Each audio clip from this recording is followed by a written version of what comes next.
How y'all doing? I'm Big A. We're on the youth pastor at Union Baptist Church. Clayton Phelps, everybody. Everybody, Clayton Phelps.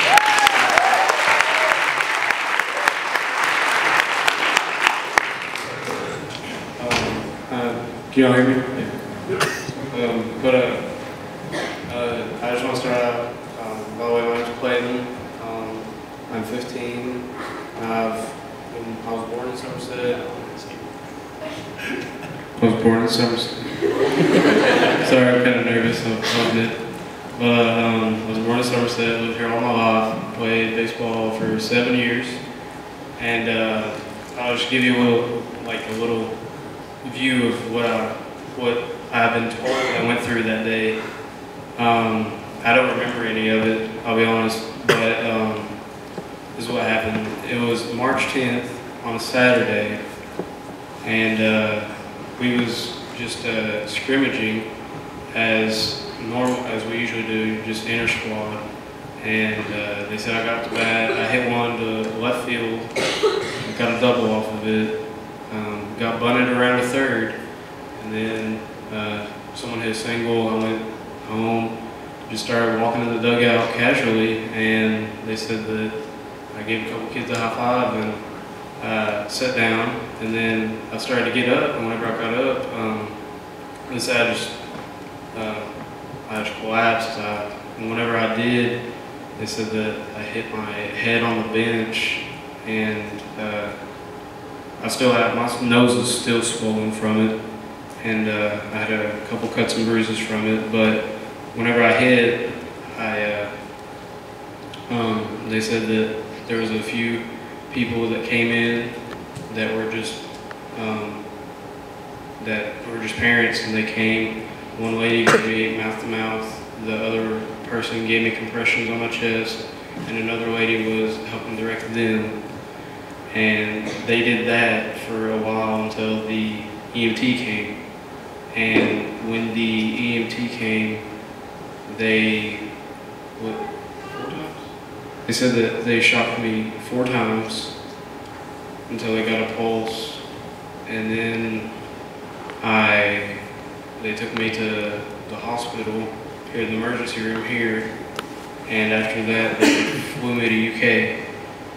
And for that stage, from Saturday when it happened till Tuesday, I was in a sleep-induced coma where they had a tube down my throat, and they had me on all these machines, and they had these cold pads under me to keep me stable.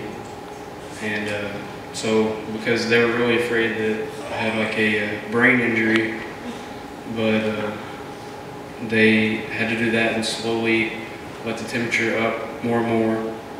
And they woke me up on Tuesday, but I really don't remember anything until about Thursday. And they said I got a lot of visitors on Wednesday, but I was too doped out to remember, so I don't remember.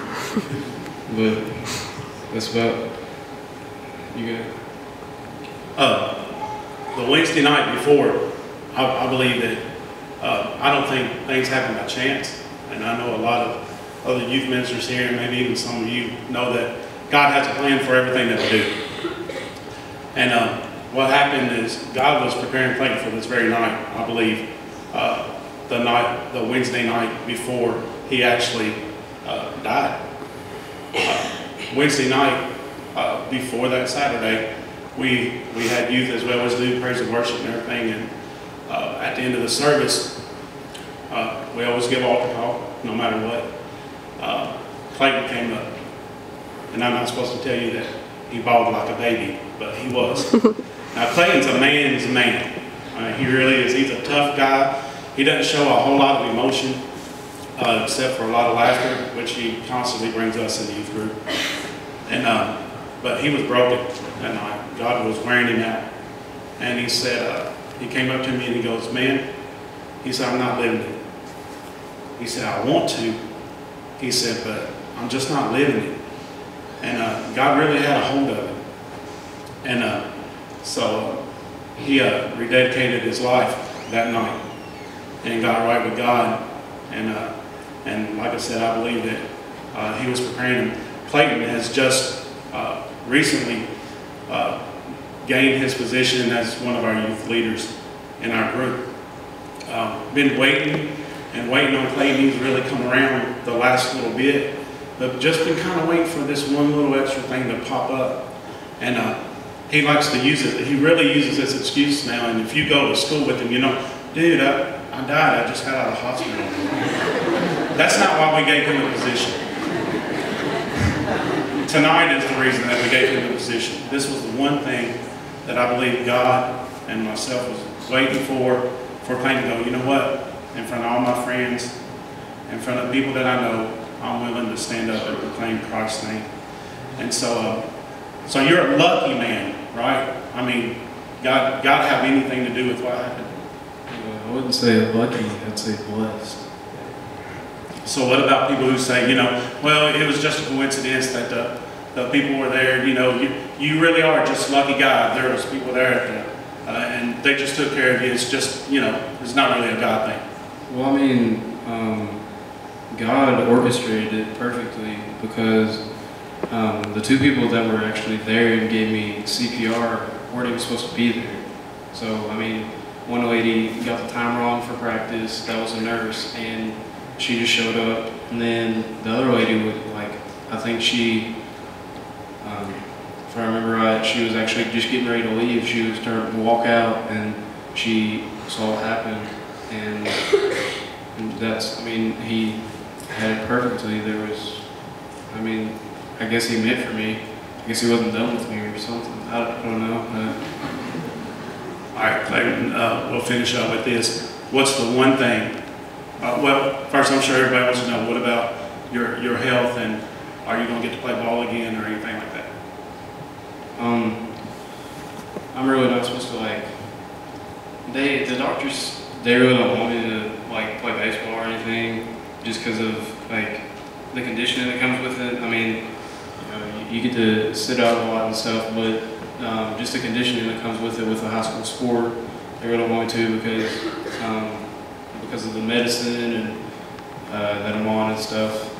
So I don't know about that. They might let me. I don't know. Are you okay with that? I mean, if it is what it is, I mean, if he orchestrated all this to happen, you know, I guess he has a plan for me. So I mean. What's the one thing that you want people here, if there's anything that they've heard out of anything you said, what's the one thing that you want them to know before they leave? That you never know when your time's up. Like, you never know. I mean, I've been healthy all my life. I've been sick twice. Once whenever I was about 3, I had a stomach virus pretty bad, and whenever I was in 7th grade, I had the flu. But other than that, I mean, I hardly ever was school. I've always in school and stuff, and never had any health problems. And then all of a sudden, I mean, I have a defibrillator in me, and you know, I can't hardly play sports and stuff anymore. You know, but I mean, you just never know what's going to happen. I mean, you need to really get your life right now, and before anything does happen. Thank you guys.